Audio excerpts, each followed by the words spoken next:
Feliz año, queridos amigos. Estamos conectados finalmente con Daniel Stulin. Tanta gente preguntándonos por Daniel y bueno, ya lo están viendo. Daniel, feliz año. Un inmenso saludo te envío y te ruego también un saludo a tus suscriptores. Sí, muchísimas gracias a todos. Buenos días, buenas tardes, buenas noches también a nuestros suscriptores de Asia.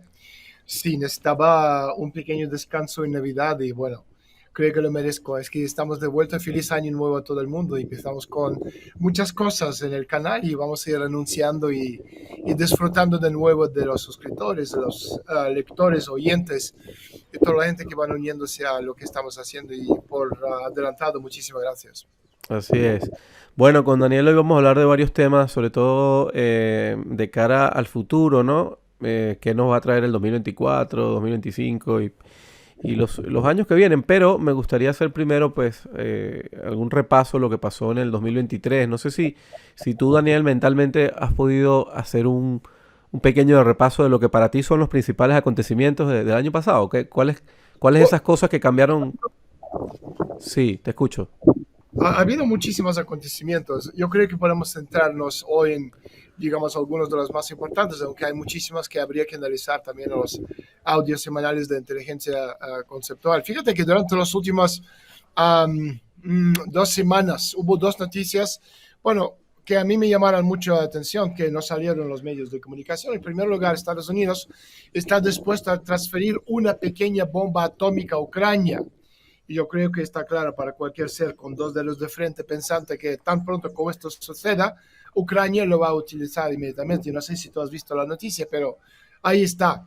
Y bueno, también sabemos que a lo largo de la historia, desde la Segunda Guerra Mundial, Estados Unidos, bueno, se ha opuesto categóricamente a cualquier transferencia de armas nucleares a otros países. No hicieron esto durante los acontecimientos muchísimo más críticos estamos hablando de la guerra de Corea, los años 50, la guerra de Vietnam, y de hecho el Ministerio de Asuntos Exteriores de Rusia afirma que Ucrania estaba preparando una provocación con armas químicas, lo que a mí entender resulta muchísimo más plausible que un arma mini nuclear. Y la segunda noticia es que de repente, bueno, recordaron la muerte de Yevgeny Prigozhin, utilizando ya, digamos, la conocida fórmula con todo el mundo lo sabe, informaron que Putin dio personalmente la orden de volar el avión.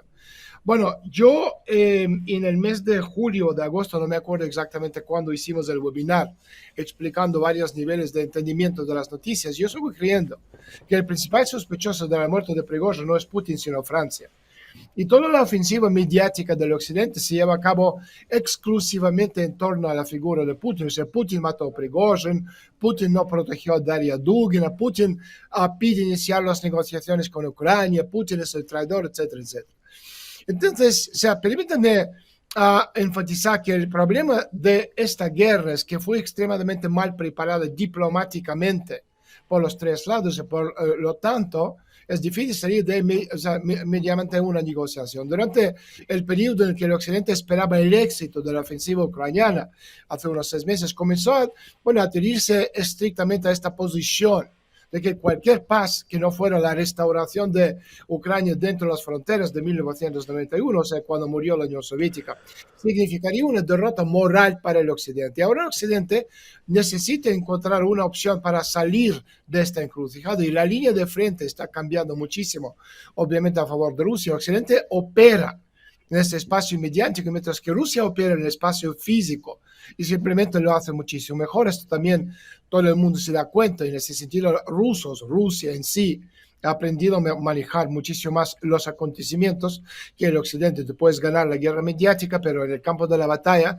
creo que es absolutamente obvio que están perdiendo el Occidente, Ucrania, etcétera, la OTAN. Entonces, a finales del año pasado, fíjate, a diciembre, el webinar que hicimos en diciembre del año 2022, yo predije que el año 2023, webinar que hicimos con César Vidal, o sea, un año impar, sería bastante tranquilo. O sea, fíjate, el año 2020 era muy turbulento cuando comenzaron con el COVID, 2022 turbulento porque empezamos, bueno, con la guerra, pero 2021 más o menos tranquilo, COVID siguió su curso y 2023 la guerra siguió su curso. Fueron, bueno, relativamente tranquilos comparando con 2020 o 2022 en el sentido, ¿no? De COVID y de la guerra.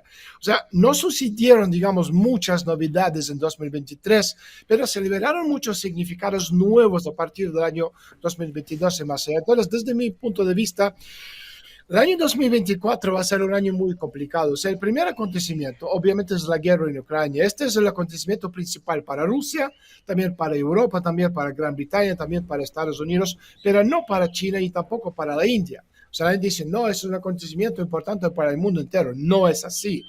Absolutamente no es así.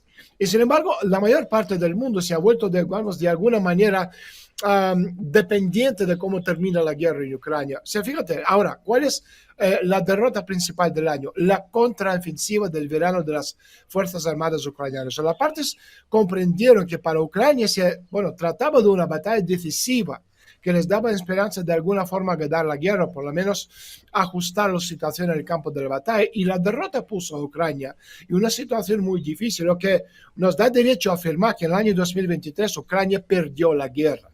No solo la batalla, sino ya estamos viviendo el principio, ni siquiera el principio del fin, sino el mediano del fin.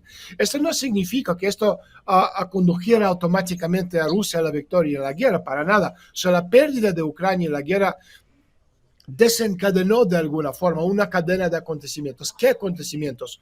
Uno, crisis de la Unión Europea. Según las encuestas, fíjate los datos, 51%, casi 52% de la población quiere abandonar Francia para vivir en otros países, lo que a mí me recuerda mucho la situación del espacio postsoviético a principios de los años 90 con la caída de la URSS, o sea, más de la mitad de la población quería marcharse. Alemania, otro dato interesante, anunció oficialmente un abandono total de la energía nuclear y cayó del puesto 8 al puesto 27 en términos de desarrollo económico, estableciendo una especie de récord o anti-récord. Punto número 2, la crisis de la OTAN. En primer lugar, a una crisis en la parte operacional, porque fue la OTAN la que planeó la ofensiva de las Fuerzas Armadas de Ucrania, por mucho que nos van a decir que no es así, que así los generales ucranianos, obviamente no es así. Generales ucranianos no mandan la OTAN. Y en segundo lugar, la crisis de la producción militar, cuando resultó que todos los países de la OTAN fabrican menos misiles que Corea del Norte por sí solo. Y esta crisis está asociada con la crisis de la infraestructura militar y esta última con la crisis de la desindustrialización de los países de la OTAN que se ha perseguido activamente en las últimas décadas, repito, desde la caída de la Unión Soviética. En tercer lugar, la entrada de Finlandia y potencialmente también de Suecia en la OTAN y el acuerdo asociado entre Finlandia y Estados Unidos para establecer estas bases militares en Finlandia, que bueno, es obvio a cualquiera que condujo al debilitamiento del flanco norte de la OTAN. Y esta expansión de la OTAN, Antonio, fue muy infructuosa porque, o sea, en el flanco norte, ahí estamos hablando, ¿no? Karelia, ahí el norte, recibieron un enclave limpio que en el caso de una guerra sería, bueno, difícil, no, absolutamente imposible de defender. Finlandia no tiene fuerzas armadas importantes que además deben adaptarse al estándar de la OTAN, pero Suecia, por el contrario, aunque tiene muy buenas fuerzas armadas, pero tiene un estándar completamente diferente de la OTAN. Entonces, todo este cambio, primero es costoso, segundo tarda tiempo. Y esta decisión es, en el mejor de los casos, bueno, inoportuno, mejor dicho, erróneo por parte de la burocracia establishment de la OTAN. Punto número 3, una crisis de relación entre Rusia y Estados Unidos con amenaza de ruptura, de la que ya se ha, bueno, pronunciado formalmente el Ministerio de Asuntos Exteriores de Rusia, afirmando que, bueno, no excluye el escenario de la ruptura total. Y una ruptura de las relaciones entre las dos mega superpotencias nucleares supone el riesgo de que de una guerra nuclear. Y al mismo tiempo Rusia, bueno, participa activamente en este rearme de sus fuerzas estratégicas de misiles nucleares, mientras que Estados Unidos aún no lo ha hecho, basándose en que en aviación, los misiles de flotas submarinas existentes, que tampoco pasan por su mejor época. Entonces el riesgo de guerra es muy importante, está subiendo cada vez más, unos 20%, que es mucho teniendo en cuenta que hace poco tiempo estamos hablando de menos de 1%. Entonces, desde mi punto de vista, las partes, bueno, no están preparando por tal guerra, del mismo modo que Chile no está preparada por su guerra contra Taiwán, y por lo tanto todo acabará en muchísimos líos, pero tales líos siempre existe el peligro de que la situación se salga de alguna forma de control, como obviamente ocurrió en el verano del año 2014, cuando se produjo este asesinato, ¿no?, al duque Francisco Fernando de Austria, que después llegó a la Primera Guerra Mundial. Entonces, el segundo avance importante, obviamente, es la revolución de inteligencia artificial, que hemos hablado mucho tanto en entrevistas como en el webinar que tenemos al finales del mes 30 de enero con doctora Ana Michalchea, del tema del transhumanismo. Eso es un tema absolutamente fundamental. Y este cambia enormemente los modelos existentes de economía y gestión, y la revolución que tuvo lugar, no de hoy, 2020, 2021, 2022, y los logros de estos científicos, digamos, de este periodo se convirtieron en el uso público cuando ahora. Entonces tenemos, por ejemplo, muchos ejemplos. Estamos hablando de los chats de inteligencia artificial, el más famoso, el ChatGPT, y hoy en día ya existen varios, incluso hay una competencia entre ellos. Entonces, muchas cosas en ese espacio de la información son posibles sin la intervención humana, y la importancia de la guerra asistida por la inteligencia artificial también ha aumentado muchísimo. En el año 2023, se produjeron, digamos, muchos cambios a medida que se hizo posible no utilizar la inteligencia artificial en la práctica, y esto pronto obviamente afectará a todos los elementos de la producción. Hemos hablado tú y yo, cuando empezamos el recorrido con la página Studying Media y tal, el año 2020, hablamos de paradigmas tecnológicos, hablamos que hemos ido del mundo industrial al mundo postindustrial, que es el quinto tecnoparadigma. Ahora estamos entrando en el sexto tecnoparadigma, es el mundo transindustrial, que es robótica, inteligencia artificial, mundo virtual, tecnologías aditivas 3D, nanobiofocobro, o sea, convergencia, etcétera, etcétera. Y después llegará el séptimo tecnoparadigma, que es transhumanismo verdadero, fusión, helio 3, bases en la luna, etcétera, etcétera. Entonces, cuando estamos hablando de esas diferencias principales entre el mundo postindustrial y el mundo transindustrial, la consecuencia de todo lo que estamos viendo ahora mismo es la falta de este lenguaje. También hemos comentado muchísimas veces, lenguaje para explicar lo que viene a partir de ahora, porque nadie entiende. O sea, el mundo que conocemos, el mundo de Bretton Woods, ya está muerto. Entonces hay que definir lo que va a la vuelta de la esquina. En ese sentido no existe un lenguaje. Tú estás viendo por los bobos que están ganando el premio Nobel de la economía, que la gente es absolutamente incapaces, inconsecuentes, incompetentes a nivel de explicar macroeconomía. Entonces estamos viendo todo esto que se choca entre sí, desde paradigmas tecnológicos, los países, todas las guerras que estamos viendo ahora mismo, que es Oriente Medio, si es África, si es Rusia, Ucrania, si es China y Taiwán, si es los conflictos en América Latina, donde sea, o el mismísimo Europa, es la consecuencia de falta de un modelo que es previsible, que puede explicar, ¿no?, lo que está pasando. Entonces, en ese sentido, estamos entrando en una situación, repito, el año 2024, como dicen los chinos, que vivas tiempos interesantes, y desde luego lo vamos a vivir. Y la gente que dice, no, pero lo que pasa es que los chinos tienen un modelo suyo. Los chinos tienen un modelo para China, y nada más, y nadie quiere ser como un chino, ni nosotros, ni los rusos, ni los americanos, ni canadienses, ni israelitas. Entonces, en ese sentido, no hay un modelo como tú tenías en la época soviética, cuando 45% de la población mundial dijeron, pues esto me gusta a mí, yo quiero ser comunista, esto me sirve, bien común, etcétera, etcétera. El resto decía, no, individualismo, derechos humanos, propiedad privada, todo eso. Pero ahora todo esto no sirve ni uno ni el otro, porque hemos llegado al límite de crecimiento. Y ahí estamos, intentando de definir el modelo. Y repito, o sea, cuando estamos entrando en este sexto tecnoparadigma, repito, el papel clave de la inteligencia artificial en absolutamente todos los aspectos de nuestra vida. Y repito, no se trata de drones, no se trata de robots, se trata de, ¿cómo te diría?, una nueva filosofía, de crear un ambiente que no depende de las personas. Entonces, para que nosotros, los seres humanos, los Homo sapiens, sigamos siendo relevantes, tenemos que decidir qué es lo que hacemos mejor que los robots, porque, repito, como ya he dicho muchas veces, el poder es indivisible, tú no puedes dividir el poder. Y habrá un momento, como en las películas que hemos visto distópicos, transhumanista, como ¿cómo se llama?, el Terminator, por el estilo, donde nosotros tendremos que defender nuestra parcela contra algo que no es humano. Y en esto estamos, entonces estamos entrando en este periodo. Sí, creo que pocos han sido tan insistentes como Daniel Stulin para explicar estas dinámicas de cambio de paradigma tecnológico. Bueno, fue el primero que realmente vimos escribir sobre transhumanismo, por lo menos en español, ¿no? Que lo pudimos leer algunos en español y hoy pareciera que se está haciendo todo realidad, está entrando en la narrativa, en los medios, ya no se habla con aquel tabú de antes, no, ya está todo mucho más abierto. Y Daniel, antes de pasar, me gustaría preguntarte por los acontecimientos científicos que tú consideras importantes, y yo sé que les das seguimiento a esas cosas. Eres uno de esos periodistas que le da mucho seguimiento al tema científico y al tema futurista. Daniel, no sé si te has dado cuenta, pero cada vez se fortalece la narrativa de que Occidente ya no solamente congela los activos rusos, los confisca y los congela, sino que ahora los quieren usar para financiar a Ucrania. Y lo estamos viendo en Financial Times, lo estamos viendo que lo están diciendo ya políticos. Ese paso sería un paso muy peligroso, ¿no? Que cambiaría muchas cosas, ¿correcto? A ver, el problema con eso, Antonio, es que en Rusia tú tienes mucho más activos extranjeros que el dinero que el occidente tiene congelado rusos. O sea, 300.000 millones de dólares te puede parecer mucho, pero tampoco es tanto. ¿Entiendes? Entonces, solo en las inversiones de los años 90, inversiones occidentales en Rusia, supera varias veces, ¿okay?, estos niveles. Entonces, si empiezan a confiscar los activos rusos en el occidente, aparte es un precedente, no solo para Rusia, sino también para China, para India, para los demás países, que va a decir, con esto tenemos que terminar como sea. Entonces, tú estás viendo el fin del dólar, el poderío del dólar americano como reserva planetaria, ¿no?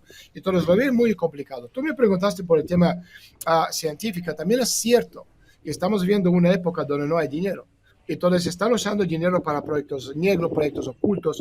Y por eso cuando muchas veces estamos viendo noticias, como hace unas semanas, donde el Contralor General de Estados Unidos no pudo encontrar, ¿no?, 3,8 billones de dólares del presupuesto del Pentágono, ¿no? Sí, vamos a repetir. El Contralor General de los Estados Unidos, el hombre que tiene que averiguar dónde está el dinero, no puede encontrar, no una caja de chicle, amigos, son billones y billones.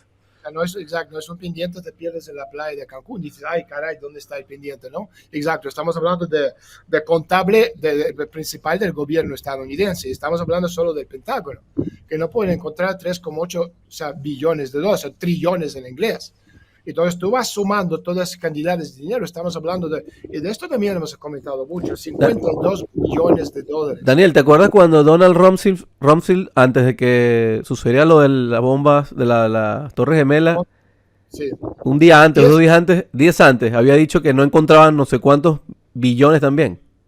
O sea, un día antes, día 10 de septiembre de 2001, 2,3 billones de dólares, no pudieron encontrarlo, y claro, todo el mundo en esa época, ¿no? Estamos hablando de hace 20 y pico años, 10 de septiembre de 2001. La gente dice, ¿qué caray? ¿Qué es eso? ¿Cómo se puede pasar una cosa así? Pero después de todo este tiempo, si tú empiezas a sumar todo lo que se ha perdido, entre comillas, o robado desde 1995 hasta ahora, estamos hablando de 52 billones de dólares. O sea, trillones, 52 trillion en inglés. Este dinero que se robó, ¿dónde está este dinero? El pendiente que se te cayó, ¿no? En la playa de Cancún. Este dinero, pues, lo usan para proyectos negros, proyectos ocultos, tecnologías exóticas, bases subterráneas, bases en la luna, un sinfín de cosas que nosotros ni nos enteramos. Pero en ese sentido, repito, todo lo que tú estás viendo ahora mismo es un cambio paradigmático como nunca hemos visto en la historia. Por eso, repito, lo que estamos viendo ahora mismo, que lo ha dicho muchísimas veces, solo había pasado 2 veces en los últimos 2000 años. La primera entre el siglo IV y VI, cuando murió el viejo imperio romano y apareció el feudalismo, y la segunda vez, 1000 años después, entre los siglos XVI y XVII, cuando murió el feudalismo y apareció el capitalismo en su modelo actual, y ahora este modelo también en su lecho de muerte, modelo basado en expansión infinita del planeta Tierra, con recursos naturales finitos y espacio obviamente finito, o sea, no puede existir. Entonces, en ese sentido, tú estás viendo las consecuencias de falta de este modelo. Entonces, o definimos, ¿sabes? Si en el pasado, siempre cuando moría un modelo, otro, 100 o pocos años después, venía otro, pero ahora mismo no hay un lenguaje para poder definir cómo va a ser el mundo a partir de ahora. Ese es el problema, que en la política un espacio vacío se llena con violencia extrema, y esto puede fácilmente ser una guerra termonuclear. Y no estoy diciendo que vamos a llegar a eso, pero repito, para la élite, pues si tú necesitas eliminar gran parte de la población mundial y empezar de cero, pues matando 4 o 5 mil millones de personas, lavándose las manos, hablando de la fuerza mayor, ¿no? Y desgrabando las deudas y responsabilidades, es la mejor forma de hacerlo. No quiero decir que lo van a hacer, ok, pero desde luego, viendo cómo es la élite en el día de hoy, que no tiene nada que ver con la élite de las épocas anteriores, a mí tampoco me extrañaría cuando tú tienes los Sánchez y Trudeau y Biden y toda esta escoria humana gobernando nuestros países. Daniel, ¿qué papel juega la carrera espacial en todo esto, no? Yo sé que tú sigues muchos de estos temas, más allá de los terraplanistas que están por ahí, dicen que no, la Tierra es plana y que no, la NASA es un fracaso y es un engaño y no existe el espacio exterior y qué sé yo. O David Eh, Icke, la luna no es la luna, es un objeto creado por extraterrestres o no sé quién. ¿Sabes? Un hueco donde hay por dentro, tú tienes fuerzas de, no sé, Jedi de Federación Galáctica o una de sí. estas. Bueno, no lo sé, quizás, pero bueno, Pero mi pregunta es, ¿cómo tú aterrizas para la gente el concepto de guerra, eh, de carrera espacial? O sea, en realidad los gobiernos están gastando en esto, ¿no? Están invirtiendo en esto. mira, repito, o sea, el problema principal ahora mismo, si volvemos al modelo económico, o sea, tú tienes un modelo Bretton Woods, ¿okay? Este modelo está basado en la expansión infinita del planeta Tierra con recursos naturales finitos. Entonces, tú no puedes tener esto. Entonces, también una cosa que he explicado muchísimas veces, tú tenías al final de la Segunda Guerra Mundial los modelos, Occidente capitalista, socialismo soviético, cada uno está basado en valores distintos y coexistían entre sí entre 1944, 45 y 1991. ¿Okay? Pero cuando murió la Unión Soviética, el Occidente pudo captar el espacio soviético, que era 40% espacio soviético socialista, ¿okay? El Pacto de Varsovia, etc. Haciéndose con el 40% del mercado mundial y ocuparon 17 años entre 1991 y el año 2007. ¿Por qué? Porque el capitalismo es un modelo muy dinámico y pudo hacerse con todo este espacio en muy poco tiempo. Pero después, en el año 2007, llegaron a lo mismo. ¿Okay? Entonces, lo que llamaron en esa época crisis de subprime, de Lehman Brothers, no era crisis de subprime, era el principio del fin del modelo económico basado en el concepto absolutamente equivocado de expansión infinita que no puede existir. Entonces, si tú no puedes crecer más del espacio del planeta Tierra, que no puedes crecer, y ahora llegamos a la Tercera Guerra Mundial, que si antes, tanto en la Primera como en la Segunda, pueden destruir todo y reconstruir, y de ahí a finales de la Segunda Guerra Mundial, entre 1945 y 1975, tú tienes 30 años de época gloriosa, de un crecimiento literalmente sin límite, donde todo el mundo está pensando dentro de una generación vamos a llegar a Alfa Centauro, etcétera, etcétera, curar cáncer, vivir 150 años. No pasó esto. ¿Okay? Y la consecuencia, por muchas razones que también he explicado en mis audios semanales de inteligencia conceptual, porque la élite no quisieron compartir el espacio con la masa sucia borregada con nosotros. Ahí empezaron de desregularización, de industrialización, despoblación, etcétera, etcétera. Entonces, la Tercera Guerra Mundial ahora es muy peligrosa porque hacer lo que han hecho en la Primera y la Segunda, tú tienes Corea del Norte, tienes Rusia, China, India, los israelitas, Pakistán, Irán seguramente también, Estados Unidos, Gran Bretaña, Francia, Suiza, Japón con armas nucleares. Me va a decir, Japón no lo tiene. Tiene una tecnología para crear su bomba nuclear en cuestión de días. Lo mismo con Suiza. Entonces, en ese sentido es muy peligroso porque la misma élite puede desaparecer. Tú no vas a negociar con los norcoreanos. ¿Okay? Entonces, en ese sentido, si tú no puedes crecer en el espacio terrestre, tú tienes que expandirte o hacia arriba o hacia abajo, hacia el infierno, hacia abajo, hacia la base subterránea, pero es mucho más complejo. Ahí al cosmos donde queremos ir. Entonces, eso es un tema absolutamente fundamental. Entonces, hoy en día, a medida ¿okay? Que intentamos de alguna forma desentrañar esas inexplicables conspiraciones, porque estamos hablando de conspiraciones en geopolítico, los flujos de efectivo encubiertos, de ahí vienen estos 52 billones desaparecidos, no están desaparecidos, son flujos de efectivo encubiertos, agujeros negros de sistemas financieros que supuestamente nadie puede explicar. O sea, todos los cabos terminan para llevarnos de vuelta a estos secretos, ¿ok? Que a nuestro alrededor, y esto significa por encima de todo el espacio. Entonces, el enorme, también caro estado de seguridad nacional que fue creado cuando, después de la Segunda Guerra Mundial, para ocultar estos secretos, está en el centro de la cuestión y surgen, te repito, muchísimas preguntas. Por ejemplo, ¿por qué el gobierno americano ha perdido, entre comillas, 52 billones de dólares desde 1995? ¿Por qué nadie se ha responsabilizado? ¿Por qué nadie está en la cárcel? ¿Por qué a nadie le ha fusilado? ¿Por qué no es un escándalo como puede ser el escándalo de Jeffrey Epstein?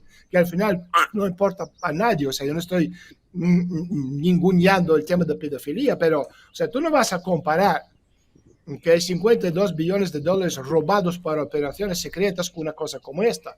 Otra cosa, ¿por qué Wall Street, el Banco de la Reserva Federal, el Tesoro de Estados Unidos han emprendido de forma absolutamente cooperativa, de forma conjunta, un fraude colateral y rescate por valor de 27 billones de dólares? Eso es un rescate si volvemos al año 2008. Entonces, cuando investigadores serios, no estoy hablando de algún loco pirado, siguen estas pistas, lo que nos encontramos es una seguridad nacional muy poderosa, muy obsesionada con este secretismo y muy obsesionada con el control centralizado. Y hablando de COVID, es el elemento principal de este control centralizado. Ahora, podemos hablar de esas cantidades cada vez más elevadas para financiar los proyectos, porque todo es muy, muy costoso. Tecnología secreta, armas secretas, armas exóticas, ¿ok? Para asegurar que la sociedad es cada vez más, bueno, digamos, dependiente de ella en el plano financiero. Tú has visto lo que pasó, no me acuerdo, ayer, antes de ayer, hace 2 días, en Nueva York, ¿no? Que había un terremoto. O sea, ahí no hay Sí. ninguna razón para que haya terremotos. Es decir, ¿quién tiene la tecnología exótica para hacer una cosa así? Estados Unidos, Israel, Rusia, obviamente. Entonces, tú estás hablando de una guerra secreta entre las potencias. Lo mismo hemos visto en Turquía, ¿te acuerdas, no? El año pasado, etcétera, etcétera. Entonces, desde la Segunda Guerra Mundial, o sea, una de las, yo te diría, mayores inversiones de los gobiernos del mundo desarrollados ha sido mantener a los ciudadanos, a nosotros, ajenos a todo lo relativo al espacio, sobre todo exterior, y a lo que los humanos, bueno, podrían estar haciendo, ¿ok? En este espacio exterior. Al mismo tiempo, la cantidad de dinero que desaparece en los sistemas ocultos de financiación, presupuestos de negro, presumiblemente relacionados con estos programas, armas espaciales, indica que en el espacio están pasando muchas cosas muy interesantes. Lo que pasa es que la gente nunca mira hacia arriba, ¿ok? ¿Te acuerdas de esta película Don't Look Up, no? O sea, te Sí. están diciendo de forma absolutamente abierta, hablando del Instituto Tavistock, mensajes ocultos, no te miras hacia arriba, mira hacia abajo, claro, porque todo lo importante está pasando ahí. Entonces, si este secretismo está relacionado con el control oculto del gobierno soberano, el gobiernos soberanos a nivel planetario, el sistema financiero o la población, bueno, sigue siendo un misterio y no lo sabemos. Otro motivo para, digamos, integrar el espacio exterior en nuestra idea del mundo es porque la parte, digamos, nuestra de la economía que se transporta, se almacena o se analiza digitalmente en la órbita terrestre, que es la órbita baja, es cada vez mayor. Entonces, nuestra dependencia de los satélites para aplicaciones comerciales, de inteligencia, ejecuciones de las leyes militares, van creciendo cada vez más. Entonces, para abordar la necesidad de satélites, sistemas satelitales, más países están desarrollando estos programas espaciales y lanzando opciones que requieren productos adicionales, servicios de defensa aeroespaciales, satélites, empresas espaciales privadas. Y por eso cuando en los webinars yo hablo de las inversiones, yo invierto en el espacio, aunque por ahora estoy perdiendo todo a 100%, invierto muy poco, pero yo entiendo que este es el futuro. Entonces, uno que invierte en el futuro, invierte en las ganancias que te va a repercutir cifras muchas veces mayores de lo que tú estás invirtiendo. Entonces, lo que sigue es, digamos, la creación de una infraestructura, de esta seguridad nacional construida alrededor de este gran número de empresas, inversores privados, con un gran número de esos mecanismos secretos de financiación gubernamental, también secreta y también privada. Y este aparato secreto controla ahora la tecnología más poderosa del mundo, que funciona por encima de la ley. Y esto sabemos que funciona así porque, bueno, son cosas que nadie toca ni nadie habla. Entonces, y además está protegido por operaciones de contrainteligencia que identifican el acoso de los candidatos a periodistas, académicos, que intentan sacar todas esas cosas a la luz, ¿no? Le están ninguneando, destruyendo sus carreras. Está protegido por empresas de los medios de comunicación que retransmiten una serie infinita de estas extrañas explicaciones a acontecimientos, y cada vez más depende de estas noticias fabricadas, no fake news, realities, etcétera, etcétera, pornografía, desinformación. Y por eso también lo que estamos viendo ahora mismo con el tema de Jeffrey Epstein. O sea, dicen, no, el juez o la jueza ha dicho tal, este día tiene que salir, y todo el mundo está mirando esta lista. Yo estoy absolutamente seguro que hoy, mañana, pasado, va a salir noticias infinitamente más importantes y nadie se dará cuenta porque te están diciendo, no miras allá, mira la lista de Jeffrey Epstein, mira la lista de Jeffrey Epstein. Y todo el mundo va a ir viendo la lista de Jeffrey Epstein cuando algo muchísimo más importante va a pasar. Entonces, este secretismo, ¿okay? Con respecto al espacio, bueno, conducido a la necesidad de un control, repito, absolutamente centralizado. Los satélites en órbita han sido instrumentales para qué? Para implementar este control centralizado. Y estas actividades, bueno, han sido financiadas con qué? Por los dólares procedentes de los impuestos estadounidenses, ahorros para los jubilados, narcotráfico, presupuestos en negros, crimen organizado, etcétera, etcétera. Entonces, esto funciona así.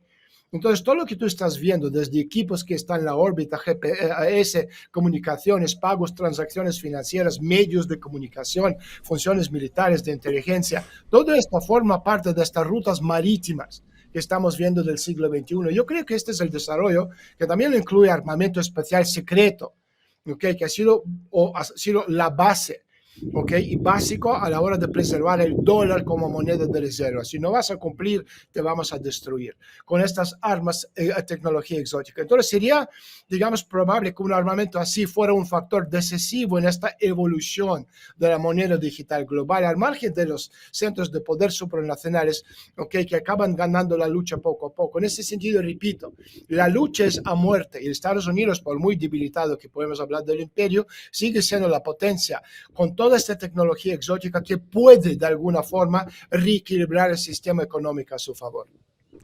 Sí, sí, Daniel, y totalmente de acuerdo contigo con lo de Jeffrey Epstein, ¿no? Ha salido la información y de quien se está hablando, imagínate, de Stephen Hawking. En vez de hablar de los que realmente están detrás y que son poderosos, ¿no? Ahí no se ha tocado a Bill Gates, no se ha tocado a Mi Clinton, no se hijo ha tocado de este, ¿cómo a se llama? Obama. No, mi hijo decía de Stephen Hawking que no sé qué, le gustaba ver, como claro, el tipo es cuadrapléjico, entonces Sí, le gustaba ver a tipas de no sé, una cosa sí, sí, sí, sí. Sí. o Pero que es un...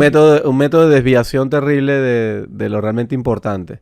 Daniel, fíjate, bueno, te tengo una pregunta bien interesante que tiene que ver, que nos ayudes a armar el rompecabezas en relación, bueno, con estas piezas, ¿no? El dinero digital, la inteligencia artificial, el dólar americano y la carrera espacial. Pero antes de hacerte esa pregunta, quiero mostrarles a las personas esta nueva cita que Daniel Stulin está poniendo para todos nosotros en disposición ya, desde ya, este nuevo webinar que se llama Transhumanos 2.0, que lo hace Daniel y tiene una co-host que es la doctora Ana Mijalcea, que, bueno, por cierto, yo tuve la oportunidad de ver la entrevista que le hizo Daniel en Stulin.media y, bueno, es sumamente esclarecedora. Esta mujer que trabajó para importantísimos laboratorios, entre ellos Pfizer, AstraZeneca, etcétera, etcétera, conoce muy bien el tema ustedes saben que de los pinchazos, todo esto, pero parte de lo que significa pues la relación entre el 5G, la Internet de las Cosas, el transhumanismo. Es creo que va a ser una pieza interesantísima esta para arrancar el año, cómo sobrevivir al nuevo paradigma global, una conversación, un webinar extraordinario entre Daniel Stulin y la doctora Ana Mijalcea sobre todo esto que repito, tiene que ver con tu salud y con la ingeniería social que están llevando a cabo hace mucho tiempo. ¿Qué va a ver la gente en este webinar, Daniel? Mira, yo conozco trabajo o sea, muchos de nosotros nos conocemos desde la época de COVID, porque antes, bueno, yo hacía mis cosas, los médicos hacían las suyas y bueno, cada uno hacía su cosa, pero con COVID, o sea, todo el mundo, los que somos conscientes de lo que está pasando, empezamos de mirar, ¿no? Alrededor a ver quién está haciendo qué cosa.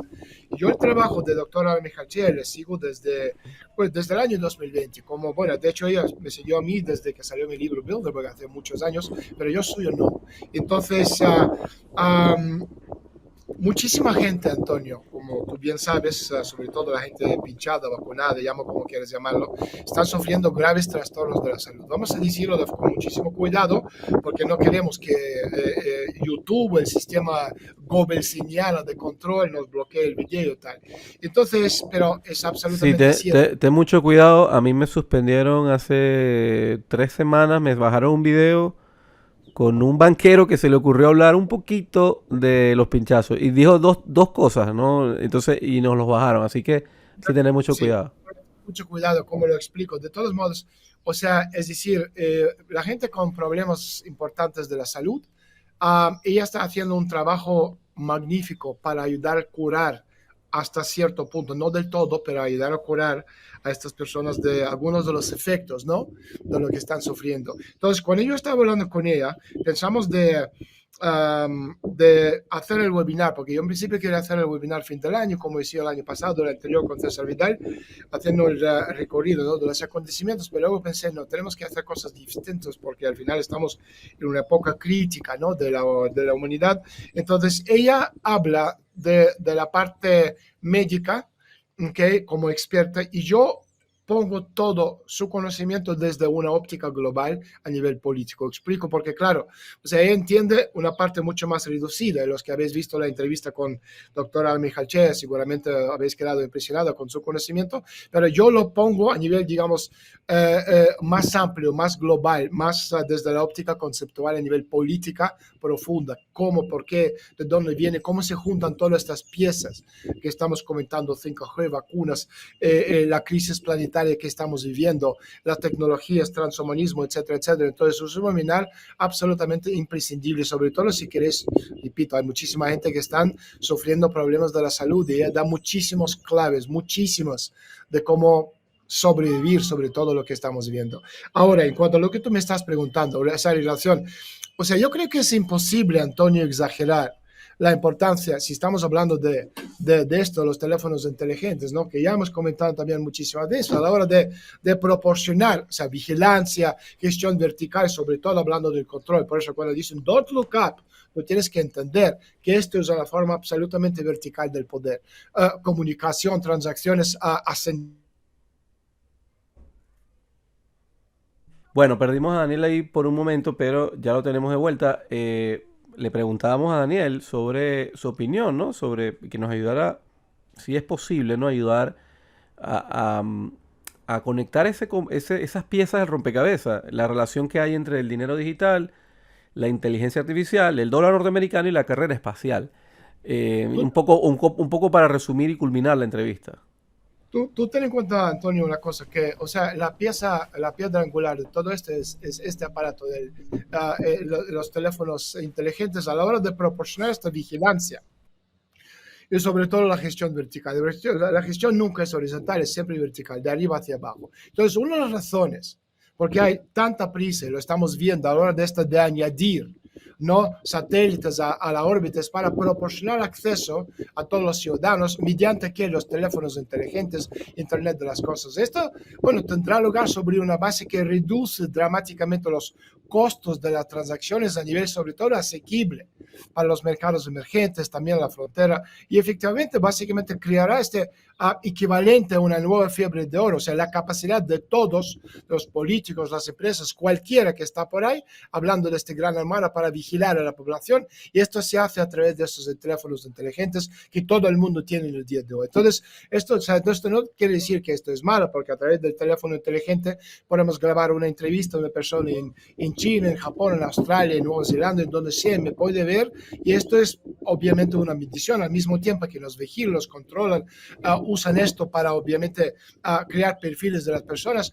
De todos modos, las oportunidades financieras creadas cuando estamos hablando de las plataformas orbitales son los motivos por los que, entre otras cosas, muchos países, no solo Estados Unidos o Rusia, sino Estados Unidos, Rusia, China, India, etcétera, etcétera, o sea, están haciendo movimientos muy agresivos para crear sus propios sistemas de navegación global en el órbita, y no quieren depender de Estados Unidos para los sistemas de navegación, sistemas de liquidación, sistemas de pago, y tampoco quieren que su población sea manipulada en contra de los intereses suyos propios a través de las revoluciones de color, revoluciones suaves, etcétera, etcétera. Esto significa que cada uno de los países tiene que tener cables oceánicos, sistemas de satélites independientes, y esto significa redundancia. Entonces, la pregunta, ¿por qué necesitan redundancia? Necesitan redundancia, sobre todo si estamos hablando de los sistemas financieros, porque, repito, no quieren ser chantajeados por Estados Unidos, lo mismo que estamos viendo ahora mismo. Tú no quieres seguir nuestros patrones,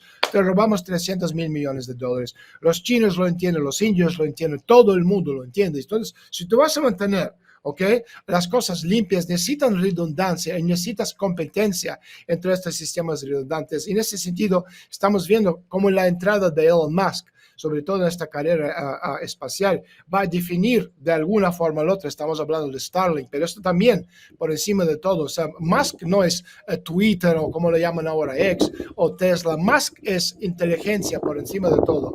Poder de inteligencia espacial, poder de inteligencia artificial, poder de este consorcio militar industrial. Entonces, el futuro de cualquier sistema, si estamos hablando de la moneda digital, depende de un sistema redundante.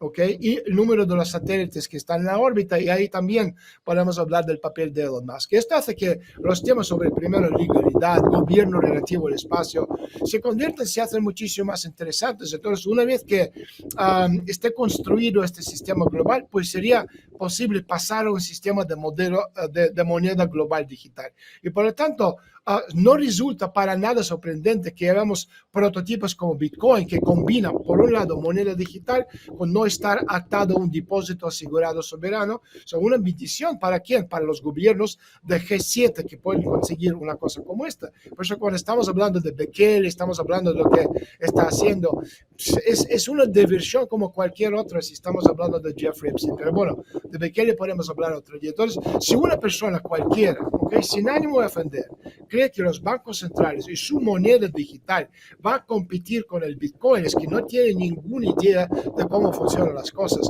O sea, esto no va a suceder jamás. Fíjate que el motivo por qué el oro fue ilegalizado en Estados Unidos, estamos hablando de la década de los años 30 del siglo pasado, fue para, o sea, evitar que el oro compitiera con el dinero emitido por la Reserva Federal. Entonces, ¿por qué iba a crear? O sea, nadie que la Reserva Federal va a permitir que una moneda digital compita con su mecanismo de transmisión de la riqueza a gran escala. Es ridículo. ¿Ok?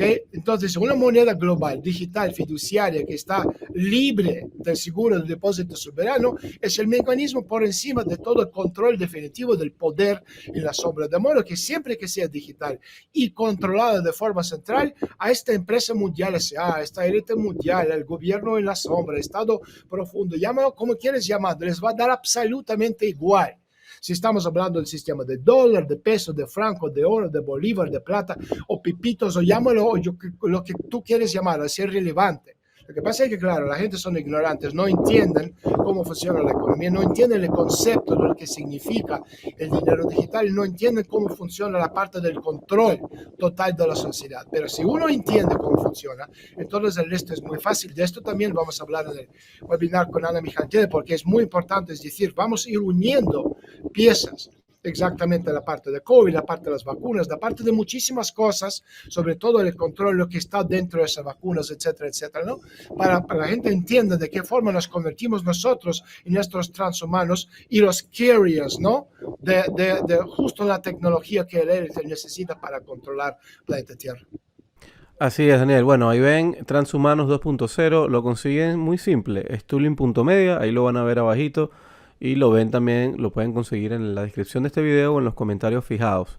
Transhumanos 2.0 con Daniel Sturm y la doctora Ana Mijalcea, cómo sobrevivir al nuevo paradigma global. Y por supuesto, se van a hablar de muchas cosas que no va a poder usted ver por YouTube ni por ningún lado, porque estaríamos... Que ahora y vuelvo, ¿no? Les comentaba que este webinar lo consiguen Transhumanos 2.0 en stulin.media. Tan simple como entrar a www.stulin.media.